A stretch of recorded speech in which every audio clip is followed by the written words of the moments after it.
नाज़रीन, अब मैं आपको चंद अल्फाज सुनाना चाहता हूँ। ये मैं आपको लेकर चलता हूँ आज़ाद कश्मीर। आज़ाद कश्मीर में अवाम के धरने अभी भी जारी हैं और जो जॉइंट अवामी एक्शन कमेटी है उन्होंने कुछ अहम फैसले करने हैं। शायद आज के दिन में उनके ये फैसले हो जाएंगे और फिर पता चलेगा कि ये मामला किस तरफ को जाता है। अवाम आगे की तरफ बढ़ती है या यहीं पर रावला कोर्ट के अंदर वो धरने देकर बैठे रहेंगे। बहुत सारा प्रोपेगेंडा किया इन लोगों के बारे में। यानी पहले ये कहा गया टाउटों की जानिब से कि इनमें खवातीन की शमूलियत नहीं है, लिहाजा ये लोग जो हैं शरपसंद हैं, इन लोगों को रिजेक्ट कर दिया गया है। फिर खवातीन आ गई निकल के और पहली मरतबा आज़ाद कश्मीर की तारीख में खवातीन निकल कर आई और उन्होंने धरने में ना सिर्फ वो बैठी बड़ी तादाद में बल्कि उन्होंने धरने में तकारीर भी की। फिर दोबारा टाउटों ने मुंह खोला तो उन्होंने कहा जी खवातीन को बुलाकर क्रैकडाउन से बचने के लिए उन्हें ह्यूमन शील्ड बना लिया गया। अंदाजा करें आप बेशर्मी का। यानी पहले कह रहे हैं कि खवातीन नहीं है लिहाजा ये तहरीक फारग है। जब खवातीन आई तो उन्होंने कहा जी देखिए खवातीन को आगे कर दिया ताकि वो सिक्योरिटी फोर्सेस के क्रैकडाउन से बच सकें। हालांकि उनके इतने सारे लोग शहीद हो गए हैं, लगातार उनके लोग जख्मी हो रहे हैं, बेशुमार उनके लोगों को जो है वो परेशान किया गया है, उनका नुकसान भी हो रहा है, माशी नुकसान भी उनका हो रहा है और उनका जानी नुकसान भी हो रहा है, उनका माली नुकसान भी हो रहा है। लेकिन इसके बावजूद वो लोग डट कर खड़े और मुकाबला कर रहे हैं। अब जरा आप सुने उमर नज़ीर कश्मीरी को। इन्होंने ये भी बोला कि लानत भेजते हैं इंडिया के मामलात के ऊपर और इन्होंने इंडिया से शिकायत भी की। उन्होंने कहा कि जम्मू कश्मीर के अवाम के साथ हम हैं, पाकिस्तान के अवाम के साथ हम हैं और साथ में इन्होंने कहा कि ये जो हम पे इल्ज़ाम लगाया जाता है उसकी तकलीफ का इजहार किया। तो एक तरफ काला चैनल है जिसको एजेंसियां चलाती हैं। पाकिस्तान की मिलिट्री एस्टेब्लिशमेंट ने सोशल मीडिया के मुकाबले में अपने कुछ चैनल्स लॉन्च किए थे जिनमें एक काला चैनल भी है। काले चैनल के और भी बहुत सारे छोटे छोटे इधर उधर उन्होंने ग्रुप बनाए हुए हैं। कुछ सहाफ़ियों को उन्होंने बरतानिया में इधर उधर मुख्तलिफ मुल्कों में लॉन्च भी किया हुआ है काले चैनल के अंदर। तो ये जो काला चैनल जिसकी काली करतूतें हैं, इसके लोग दिन रात ये साबित करना चाह रहे थे कि ये जो कश्मीरियों की जॉइंट अवामी एक्शन कमेटी है ये कोई जत्था है। लेकिन कश्मीरियों ने अपने इत्तेहाद से साबित किया कि वो जत्था नहीं बल्कि वो कश्मीरी अवाम है और वो अवाम की आवाज़ है। खवातीन भी उसमें निकल आई। फिर वो ये साबित करने पर लगे हुए थे कि ये इंडियन स्पॉन्सर्ड हैं और इंडिया इनको सपोर्ट कर रहा है और ये पाकिस्तान को तोड़ना चाहते हैं या कश्मीर को इंडिया के साथ लेकर जाके मिलवाना चाहते हैं। कोई इस तरह की बातें उन्होंने करना शुरू की। लेकिन इन तमाम प्रोपेगेंडों का तोड़ ये चंद सेकंड की वीडियो के अंदर जो मैंने आपको सुनाई, ये 1 मिनट से भी छोटी वीडियो है, 2.5 मिनट का ये पूरा क्लिप है, मैंने ये सुना है। तो सारा प्रोपेगेंडा वाड़ के रख दिया उमर नज़ीर कश्मीरी ने। काला चैनल जो है उसकी सारी इन्वेस्टमेंट ज़ाया हो गई। देखिए बयानिया ऐसे नहीं बनता, ये नफरत फैलाने का काम कर रहा है। जो पाकिस्तान की मिलिट्री एस्टेब्लिशमेंट या जो एजेंसियों ने काले चैनल या इस तरह के और चैनल्स बनाए हुए हैं उनके जरिए से वो लगातार नफरत फैला रहे हैं। उनके जरिए से वो लगातार पाकिस्तान को तोड़ने की साजिश कर रहे हैं। उनके जरिए से वो बिल्कुल वही काम कर रहे हैं जब बांग्लादेश टूटा था उस वक्त जनरल याह्या के लोग ये काम कर रहे थे, जो आज दोबारा से काले चैनल से और इस जैसे लोगों से ये काम करवाया जा रहा है। बहरहाल ये प्रोपेगेंडा बेनकाब हो गया। उमर नज़ीर कश्मीरी के मुंह से आपने सुन लिया तो अब टाउट्स क्या कहेंगे, अब वो किस तरीके से कश्मीरियों को गद्दार करार देंगे। ये गद्दार गद्दार कहने वाला सिलसिला बंद होना चाहिए। पाकिस्तान हम सबका है, हम सारे पाकिस्तान के मालिक हैं, हम सबको पाकिस्तान से एक जितना प्यार है। कोई यूनिफॉर्म के अंदर है, कोई यूनिफॉर्म के बगैर है। तो ऐसा नहीं है कि यूनिफॉर्म के अंदर जो है उसको ये हक हासिल है कि वो पाकिस्तान के सारे फैसले करे। पाकिस्तान के फैसले पाकिस्तान की अवाम करेगी और पाकिस्तान का हर शहरी पाकिस्तान का वफादार है। लोगों को गद्दार मत बनाओ। सबकी अपनी अपनी ओपिनियन होती है, इख्तलाफ राय को गद्दारी की वजह मत बनाया जाए। नाजरीन, जहां पे एक और बड़ी खबर है और बैनुल अक़वामी सतह पे अमेरिका और ईरान का मुआहिदा, और यह मामला अब काफ़ी आगे बढ़ चुका है। डोनाल्ड ट्रंप ने भी अनाउंस किया था, पाकिस्तानी प्राइम मिनिस्टर ने भी अनाउंस किया है और उसके अलावा इस पे दीगर जगहों से भी अनाउंसमेंट्स आ रही हैं। यानी अब ईरान की तरफ से भी इसकी कंफर्मेशन आई है। तो वो कौन सी चीज़ें हैं जो ईरान और अमेरिका में तय पा रही हैं? ईरानी सोर्सेज ने 14 निकात बताए हैं। डोनाल्ड ट्रंप ने इसको गैर संजीदगी कहा कि इन चीज़ों को भी पब्लिक नहीं करना चाहिए। दूसरा, डोनाल्ड ट्रंप ने कहा कि यूरोप के किसी मुल्क के अंदर ईरान के साथ मुआहिदा हो सकता है तो ये पाकिस्तान में होना चाहिए। वैसे उसूली तौर पे मेरी तो ये ख्वाहिश है जितनी पाकिस्तान ने मेहनत की है, लेकिन डोनाल्ड ट्रंप ने हमें तारीफों पे ही रखा हुआ है। बाकी रिलीफ उन्होंने सारे इंडिया को दिए हैं, पाकिस्तान को रिलीफ कोई दिया नहीं। बहरहाल जो मुआहिदे की शराइत हैं जो अभी तक मंजर आम पे आई और इन पे ये कहा जा रहा है कि फाइनल कुछ भी नहीं है, लेकिन जो चीज़ें मेन हैं वो मैं आपके सामने रख देता हूँ और आपको हैरत भी होगी कि ये अमेरिका ने जंग कहाँ से जीती है फिर। नंबर 1, लबनान समेत तमाम महाजों पर जंग का फौरी और मुस्तकिल खात्मा हो जाएगा। नंबर 2, अमेरिका का ईरान के दाखिली उमूर में अदम मुदाखलत और इस्लामी जमहूरिया ईरान की खुद मुख्तारी के एहतराम का अहद। नंबर 3, 30 दिन के अंदर बहरी मुहासरे का मुकम्मल खात्मा अमेरिका करेगा और ईरान के तरफ से अपनी फौजें वापस बुलवा लेगा। नंबर 5, ईरानी इंतजामात के तहत, ये जुमला आपने याद रखना है, ईरानी इंतजामात के तहत 30 दिन के अंदर आबना हुर्मुज़ को दोबारा खोल दिया जाएगा, यानी ईरानी इंतजामात के तहत, पहले की तरह नहीं होगा। नंबर 6, तेल, पेट्रोकेमिकल मसनूआत और उनके जो बाकी चीज़ों की फ़रोख्त पर जो पाबंदियां हैं वो ख़त्म हो जाएंगी। ईरान को अपनी मालियाती वसाइल तक मुकम्मल रसाई मिल जाएगी। अमेरिका और इसके इत्तेहादियों की जानिब से ईरान की तामीर नौ के लिए $300 अरब के मंसूबे पेश किए जाएंगे। नंबर 8, जौहरी मामलात जो हैं, ये सबसे इंपॉर्टेंट है। तमाम बुनियादी और सानवी अमरीकी पाबंदियों और अक़वाम मुत्तहिदा की सलामती कौंसिल और बैनुल अक़वामी एटमी तवानाई एजेंसी के बोर्ड ऑफ गवर्नर्स की करारदादों के खात्मे के लिए 60 रोज़ा मुज़ाकरात होंगे। नंबर 9, NPT मुआहदे के तहत ईरान इस अहद की तजदीद करता है कि वो जौहरी हथियार तैयार नहीं करेगा। नंबर 10, मुज़ाकरात के दौरान अमेरिका ने ना तो खित्ते में अपनी अफवाज में इजाफा करेगा और ना ही कोई नई पाबंदी आयद करेगा। नंबर 11, हतमी मुज़ाकरात के 60 रोज़ा मरहले में ईरान के $24 अरब जो मुंजमद असासे हैं वो आज़ाद कर दिए जाएंगे, जिनमें से निसफ रकम मुज़ाकरात शुरू होने से कबल ईरान के इख्तियार में दे दी जाएगी। नंबर 12, मुआहदे के निफाज की निगरानी के लिए एक निगरान तरीक़ाकार कायम किया जाएगा। नंबर 13, हतमी मुआहदे की तौसीक अक़वाम मुत्तहिदा की सलामती कौंसिल की करारदाद के जरिए की जाएगी, बहुत इंपॉर्टेंट है। और आखिरी जो इसके अंदर नुक्ता है वो ये है कि मुंजमद असासों की निसफ रकम की बहाली, ईरानी तेल पर पाबंदियों की मुअत्तली और बहरी मुहासरे के खात्मे से कबल हतमी मुज़ाकरात शुरू नहीं होंगे। ये आखिरी नुक्ता है। इसमें जो ईरान का जो मिसाइल प्रोग्राम और जो उसका हथियारों का जो प्रोग्राम है और जो उसके मुज़ामती ग्रोहों की हमायत के मौज़ूआत हैं वो इसमें डिस्कस नहीं हुए, जिसमें मुझे हैरत हो रही है। बहरहाल सामने आ जाएगा, जो अमेरिका की जानिब से भी है और जो ईरान की जानिब से वो आपके सामने आ गया। अब मिलता जुलता जो अमेरिकन मुतालबात हैं और ईरानी मुतालबात हैं, इनके बीच में कोई MOU होना है तो देखते हैं यूरोप में होता है या कहाँ पे होता है और क्या होता है। हुकूमत की हालत वाकई बहुत बदली है और वाकई में एस्टेब्लिशमेंट भी अब तंग आ गई कि जनाजा कब तक उठाना है हमने। वैसे तो पाकिस्तानियों ने एस्टेब्लिशमेंट का जनाजा उठाया हुआ है 70-80 सालों से, और अब एस्टेब्लिशमेंट के कंधों पे खुद एक जनाजा आ गया है और उनकी अपनी करतूतों की वजह से आया। जिन लोगों को लाकर उन्होंने मुसल्लत किया, उनकी नालायकी का खुमियाजा उन्हें भी भुगतना पड़ रहा है।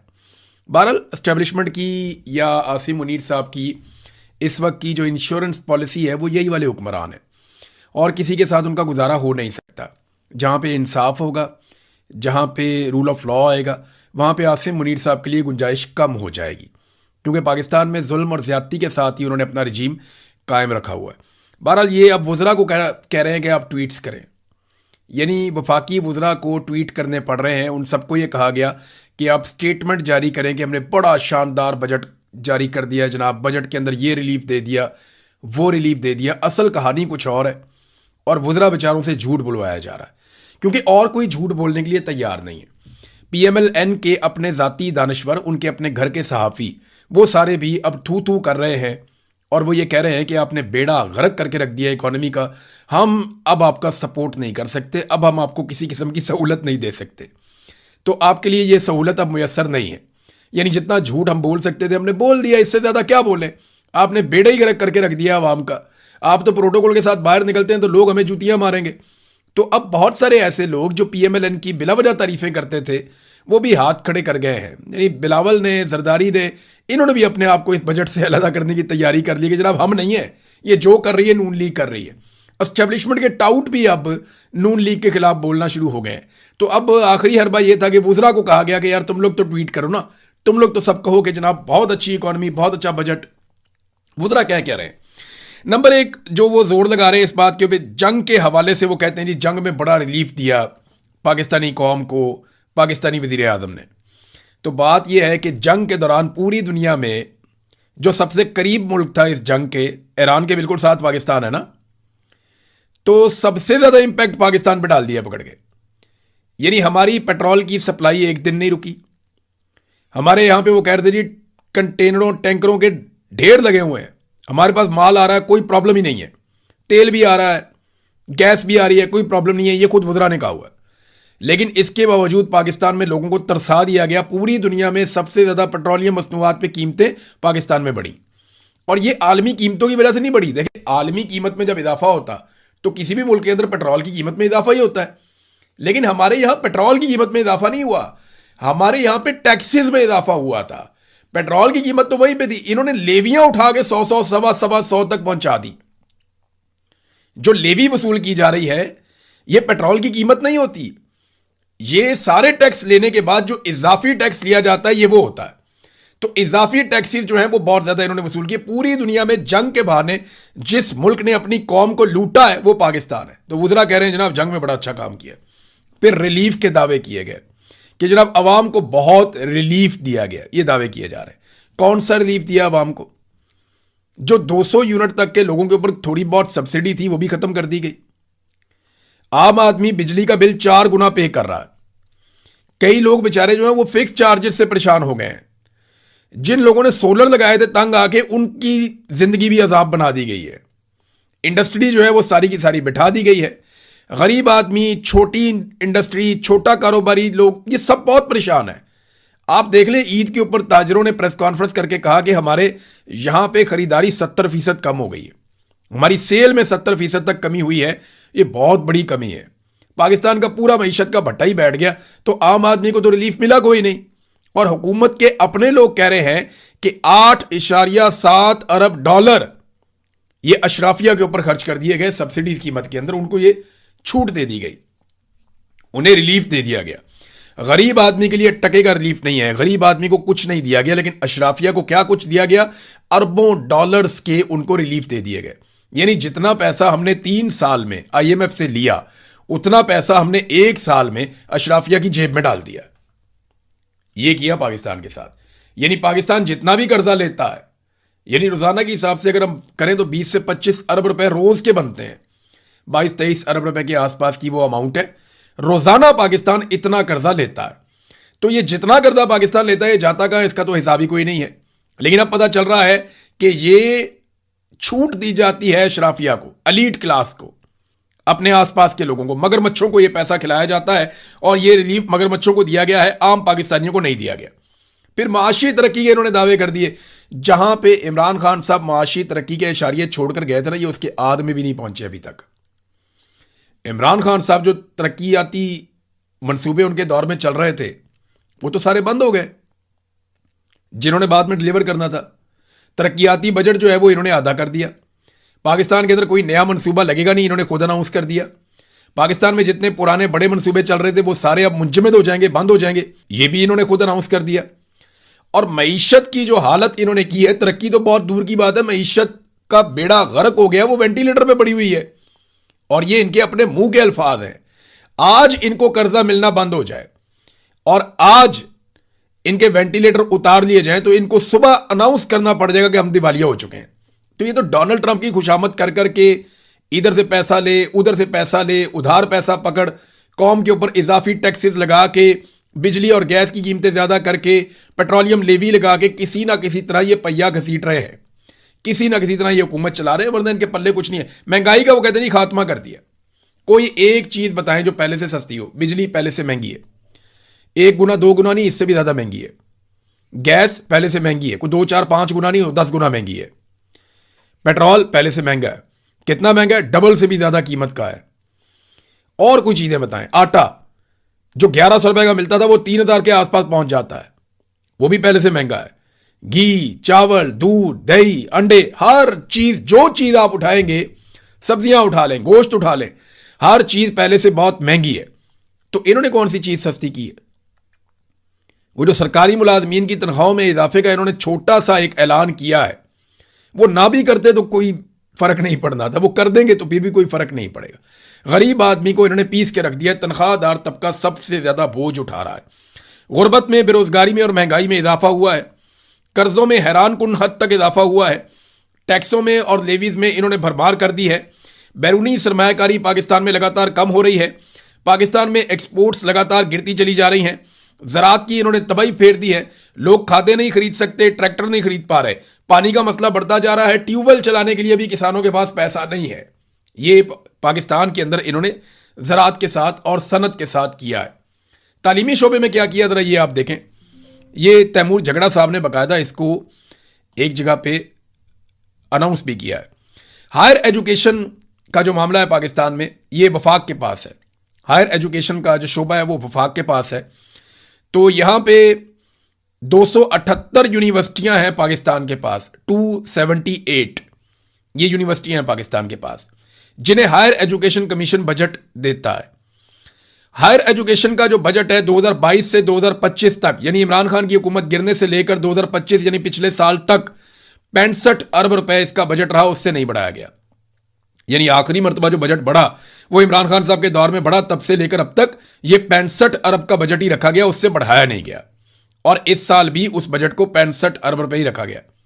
अब आप अगर देखें तो ऐवान सदर का बजट बढ़ रहा है, वजीर आजम हाउस का बजट बढ़ रहा है, इनके ज़ाती अखराजात बढ़ रहे हैं, जो वजारतें इनके काम की हैं वहाँ बजट बढ़ रहा है, दिफाई बजट हर साल बढ़ता चला जा रहा है, लेकिन तालीम का बजट नहीं बढ़ रहा। मुझे बताएं, पाकिस्तान को बम आगे लेकर जाएंगे या पाकिस्तान को तालीम आगे लेकर जाएगी? आप दिफाई बजट बढ़ाएं, ज़रूर बढ़ाएं, पाकिस्तान का दिफा मजबूत होना चाहिए, बहुत मजबूत होना चाहिए, लेकिन हम आगे तालीम के साथ जाएंगे, हम आगे हुनर के साथ जाएंगे। तालीम के ऊपर आप पैसा नहीं लगा रहे। ईरान ने जो पूरी दुनिया का मुकाबला किया है वो अपने इंजीनियर्स के जरिए किया, अपने डॉक्टर्स के जरिए किया, अपने पढ़े लिखे लोगों के जरिए किया। इस रीजन के अंदर तालीम में सबसे बेहतर हालत ईरान की है। वो कोई ऐसा मुल्क नहीं है जहां पे तालीम नहीं है।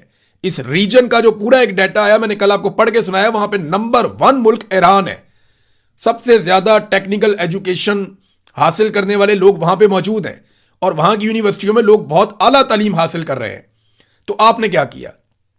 आपको दिफा के लिए, आगे बढ़ने के लिए पढ़े लिखे लोगों की जरूरत है। तो हायर एजुकेशन कमीशन का बजट वो बढ़ नहीं रहा, वो वहां पे ही खड़ा हुआ है, लेकिन दिफा का बजट बढ़ रहा है, बाकी बहुत सारे शोबों में बजट बढ़ रहा है।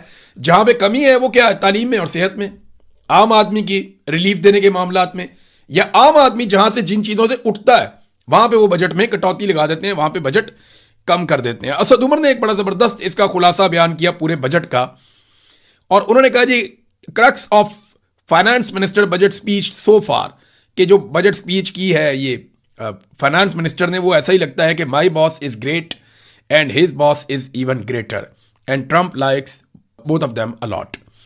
वो कह रहे हैं जी कि मेरा बॉस जो है ना वो बड़ा अजीम है और उसका बॉस जो है वो उससे भी ज़्यादा अजीम है, और ट्रंप जो है वो हमारे दोनों बॉसेस को बहुत पसंद करता है। बस यही है कहानी लग रही है बजट स्पीच में।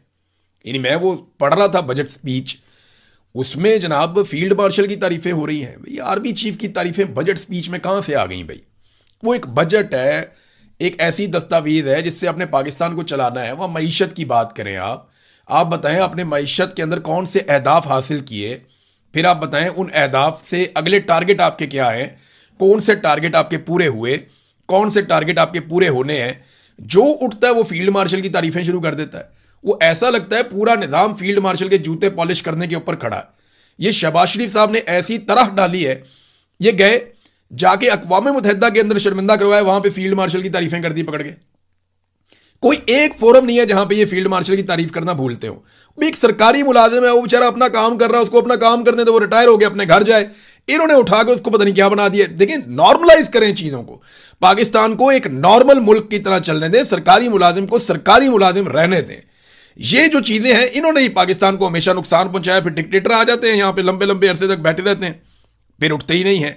नाजरीन, एक बात और मैं यहां पे आपको याद दिलाना चाहूंगा कि बिलावल और उसके वालिद आसिफ जरदारी, इन दोनों ने हर गलत काम में नून लीग का पूरा पूरा साथ दिया, चाहे वो आईनी तरामीम हो, चाहे वो मिलिट्री एस्टेब्लिशमेंट के हाथ मजबूत करना हो। अपने मुंह से इन्होंने कहा कि हम एस्टेब्लिशमेंट के हाथ मजबूत करेंगे, चाहे वो तमाम 4 बजट हों, अब ये 5वां बजट आ रहा है, चाहे वो महंगाई हो, चाहे वो मईशत की तबाही हो, हर चीज में पीपल्स पार्टी पीएमएलएन के साथ शरीके जुर्म है। फजलुर रहमान साहब ने इनको बाहर बैठ के इमदाद फराम की, पहले साथ बैठकर की 1-2 साल, और उसके बाद बाहर बैठकर फजलुर रहमान साहब ने इन्हें इमदाद फराम की है। तो 4 बजट जो है उनमें पीपल्स पार्टी ने बाकायदा वोट की है, अभी भी पीपल्स पार्टी वोट करेगी। पीपल्स पार्टी हर जुर्म में बराबर की हिस्सेदार है। लेकिन बिलावल इक्का दुक्का जुमले बोल के किसी तरह यह साबित करने की भी कोशिश करता है नूरा कुश्ती के जरिए कि भाई हम तो अपोजिशन है।